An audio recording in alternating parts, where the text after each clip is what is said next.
You know, I believe America at its core was founded on the principles of meritocracy, a merit-based system where those who work hard, have talent, and add value are rewarded. And those who don't, well, they aren't. Simple, value in, value out.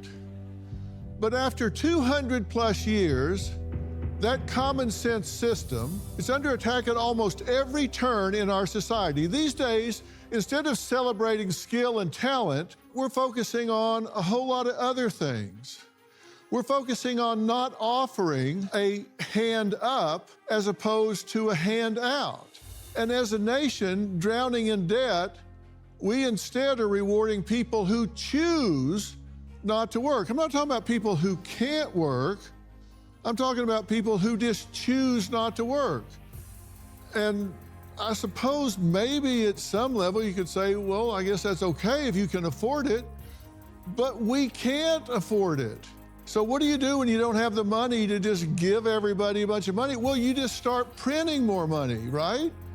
Just crank up the presses, just print some more, it's no problem. Unless you're somebody that's working real hard to make money that you really bust your butt for, and all of a sudden that makes that money worth a whole lot less. Now, researchers have posed the question that I often ask a lot, which is, how's that working for all of you?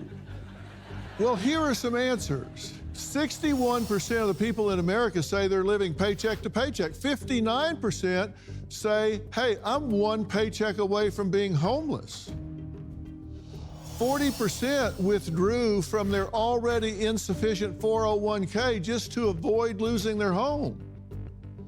19% of 65 and over are still working. That's doubled from 35 years ago.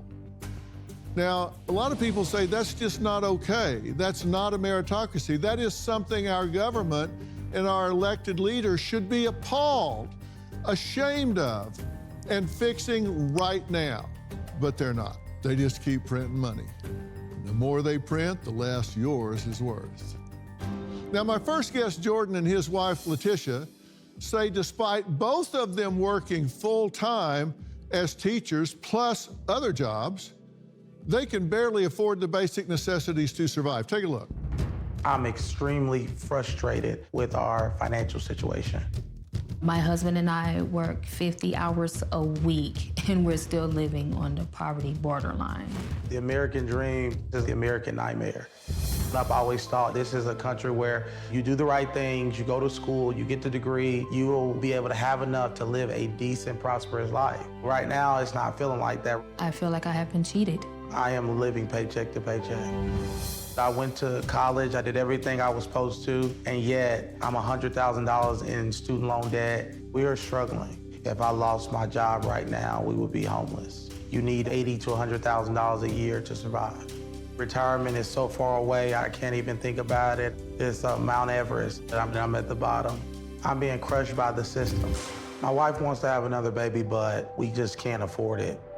Only half of my family has health insurance right now. My income is not keeping up with inflation. We're paying $100 for the same $40 worth of groceries, and the rent went up as well. Gas prices has gone up. I'm maxed out on my credit cards for gas, for daycare. To get groceries, I pawned my laptops, I pawned my shoes just so I could pay a bill. It really has been tremendously difficult. I don't really see a light at the end of the tunnel. If this continues, I'll be working until I'm 80. The system is broken and rigged. I've cried many nights of not having money, but I never imagined living in times like this. Well, thank you both for being here. Thank you for having me. This is frustrating, right? Yes. Because you're both working really hard. You work an extra job, you work an extra job, and you still can't make it work. It's a sad situation. I worked, I went to college, one of the first people in my family to do that, and I said I did what I was supposed to do. And I'm sitting here, working double, coming home every day exhausted, and then when I do the budget at the end of the week or end of the month, I'm in the red. I can't even do the things that I want to do, I love to do for my family. So it makes you feel like a failure. It makes you feel like you're not doing enough when you know you're doing all that you can do. You feel like you're letting your family down. Yeah. Now, you changed jobs and took a job for $8,000 a year less. Yeah. Why would you do something like that? Well, I was in the public school sector, and that public school sector is kind of broken. And I've been teaching for about 7 years, and I've seen the change in education. And I just felt like it was going nowhere. I wasn't really making an impact in students' lives anymore. And so I went to a place, a private school, where I felt like I could, but in that, I had to take a pay cut because they couldn't pay as much as the bigger public schools. You've had your girls come to you and ask to do not extravagant things. They just wanted to do some extracurriculars at school, right? What did you tell them? Well, oftentimes my girls do come to me and ask, Mommy, I want to do, extracurricular activities, like cheerleading. My daughter wants to do gymnastics. And when they ask those types of things, I literally have to say, I don't have the money for it at the moment. And one time my daughter, which really, it literally breaks my heart, but I really believe it needs to be said. My 6-year-old, I was picking her up from school, and she said, Mommy, can we go to the store? And I wanted to lighten the load by telling a little joke and say, well, you got the money for it? She was like, yes, Mommy, I have a quarter. And little did she know that really broke my heart when she asked that and her response. And I had to pull it together while driving, and of course I say the same old line. I'll get paid in 2 weeks. I'll take you to the store when I get the money. So yes, I go through that a lot with my girls. I have no other choice but to tell them that same broken line because it's true. Y'all feel like you're letting the kids down? Yeah, I feel guilty, and it's just angry because they told us we were middle class. When they removed us, we were getting vouchers for our kids, and they removed the voucher and told us we make too much money. And I said, how do we make too much money? Our daughter doesn't even have health care. How do we, we can't even afford it. So how do we make too much money? But that's what they told us. And so as a father, it makes me feel like, what else can I do? I don't know what to do. Well, how do you feel when you see money being spent by the government on other things? They're spending money on migrants that are coming in. They're spending money on foreign causes. They're spending money on a lot of things, but it keeps costing more and more and more just to live here. All of that is because of the economy and the fact that they're just, as I said when we started, they're just printing more money. We have $35 trillion. I'm not getting out of my lane. This is psychological. I mean, you do what works. This ain't working. It's the same. Yep, because we're not seeing a dime of it. And it's honestly a slap in the face because I am a taxpayer. I have to babysit every other weekend, and sometimes that's not enough. When a family doesn't need my assistance, I can't work. I saw a leader on social media, and he was bragging about how they got $100 million more for the migrants. And I'm just like, I'm all for, legal migration, but I'm like... And doing it the right way. Yeah, we love everybody, but I'm like, we're being last, we're being crushed. The middle class are the ones that are hurting. That bracket where we make too much to get help and we make enough to where we still feel the pressure of gas prices. If y'all feel this pain, raise your hand. I'm just curious, look around. You're not alone here. And next, we're going to take a real close look at this because I want you to see just how dire things really can get for hardworking Americans today. We'll be right back. I used to sleep terribly, but thankfully I found Beam's Dream Powder, a science-backed, healthy nighttime blend that's packed with ingredients shown to improve sleep. Plus, Beam is founded in America and run by people who share our values like hard work and integrity. Their Dream Powder is made with a powerful blend of all natural ingredients: reishi, magnesium, L-theanine, apigenin, and melatonin. Beam's already improved over 17.5 million nights of sleep, helping people wake up and feel their best. Here's the deal. Beam's giving my listeners the ultimate Patriot discount of up to 40% off so you can try their best-selling dream powder. Visit shopbeam.com/Dr. Phil and use code Dr. Phil at checkout for up to 40% off. That's shopbeam.com/Dr. Phil. Code Dr. Phil for up to 40% off. Support an American company. Invest in yourself and get your best sleep tonight. I feel a lot of guilt that I can't get us in a better neighborhood. I feel a lot of guilt that I can't get the cars that we want to drive and the house that we want to have, and it's hard. When my kids wanted to go places or do certain things, and I have to tell them, no, we can't afford it. That's very hard on us. I feel like I'm failing them, failing myself. We've got issues, no question about it. I've written a book entitled, We've Got Issues. We've got issues in this country, and the fact that too many parent incomes don't cover a family's basic needs speaks volumes to some of those issues. And I'm here talking to Jordan and Letitia about that fact. Now, between them, they have 4 jobs. And I want to take a look at what some of the income reality is that we're facing. 74% of Americans are stressed over finances. That's 3/4 of Americans. 70% say they need $150,000 a year to escape feeling financial stress.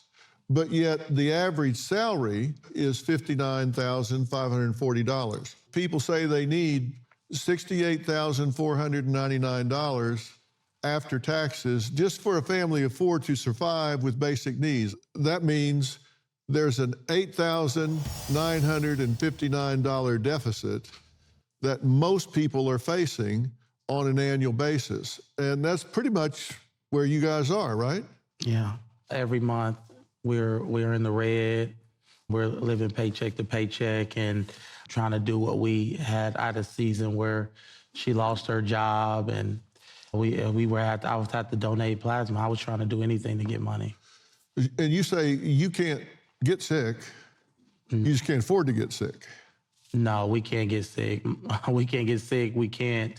Our kids can't afford to get sick either. So we're like, please don't get sick. If that cold, don't let it. Don't let it be where we have to take them to the hospital. You know, that's sad that you're an American. You have to call a family meeting and say, okay, priority 1, nobody's allowed to get sick. I don't feel good. Yes, you do. Oh, yeah. Yes, you do. You feel fine. You just think you're sick. You're not sick. That's tough, right? Yeah. And, you know, when you take a look at what's going on, electricity, 25% increase, auto insurance up 33%, used cars up 35%, hotels up 15%, groceries. This matters, up 25%. And this is a big one. You need $11,434 additional just to maintain the same living standard that you had in 2021. Did y'all get a raise? No. Between now and then? But that's what's happening.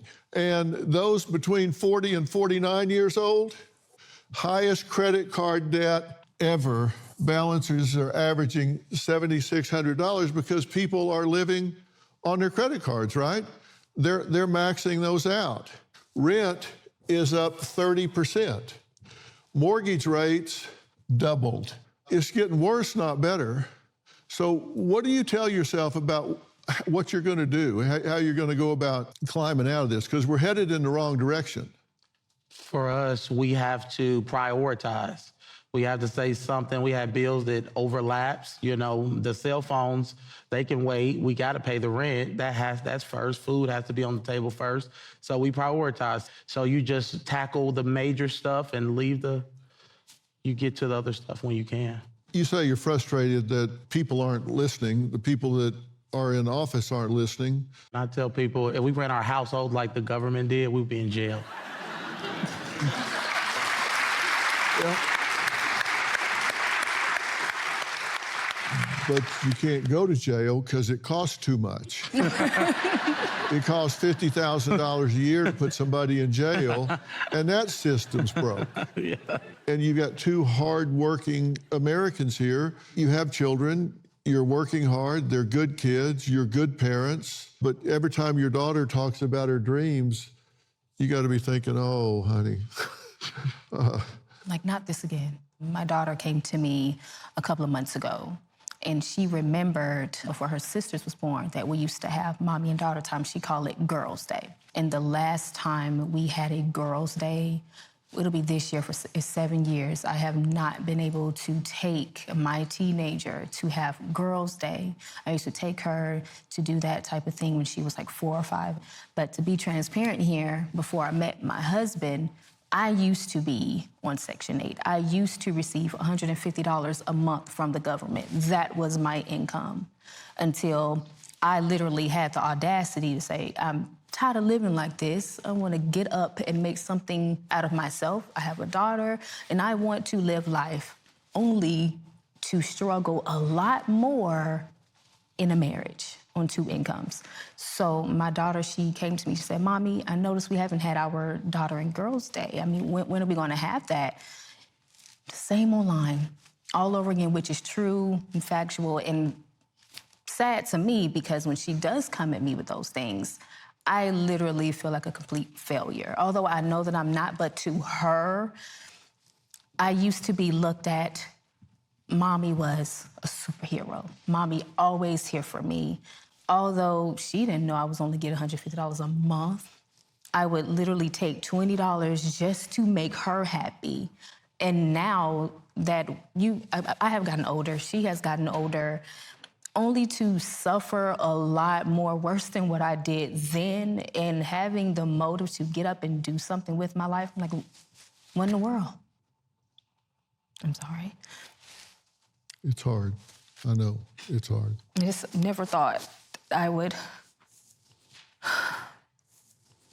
be living this life like this.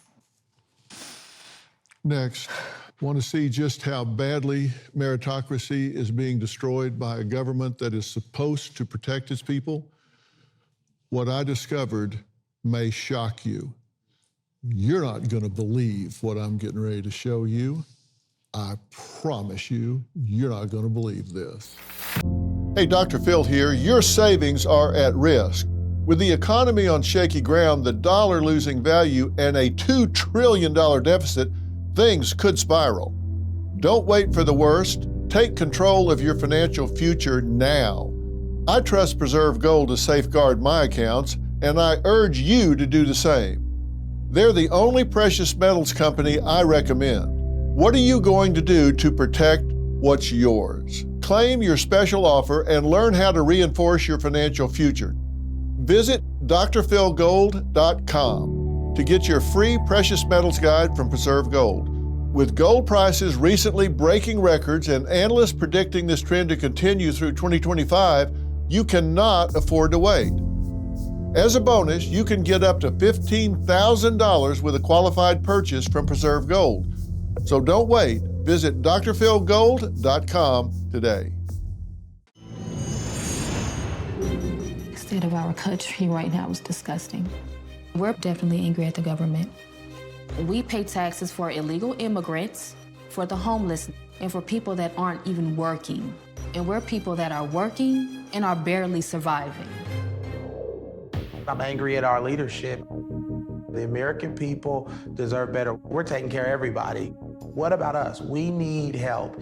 I'm angry at the system that has failed us over and over and over again. We're being crushed. So what about us? Where is our help? That's the question many fully employed Americans are desperately asking. Why? Because their paychecks are barely enough to keep up with the inflated cost of food, gas, and the roof over their families' heads. And when we look at what's going on, it's shocking. They talk about the fact that the big problem in America is income inequality. And my position is the big problem in this country is income equality, not inequality, and I'll tell you why. I've broken this up into the bottom 20% of income earners, the second 20% of income earners, and the next 20% of income earners.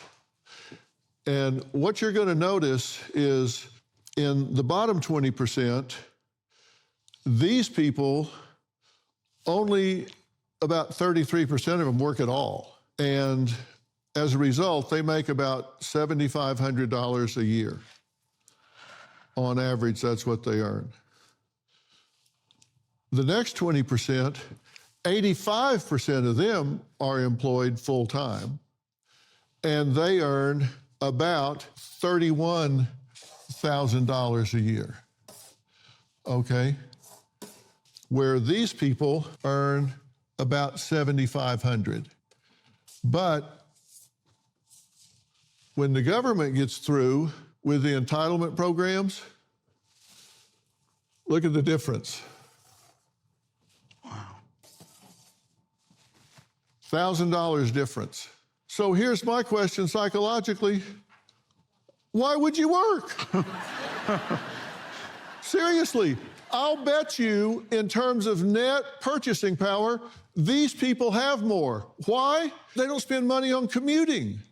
They don't spend money on wardrobe. They don't have any overhead because they don't do anything. These people, 90+% work, and they earn $66,000 on average, but because they pay actual taxes, they only net 61.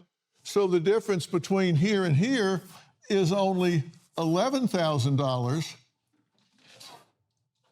We're paying people not to work. Now, is it just me?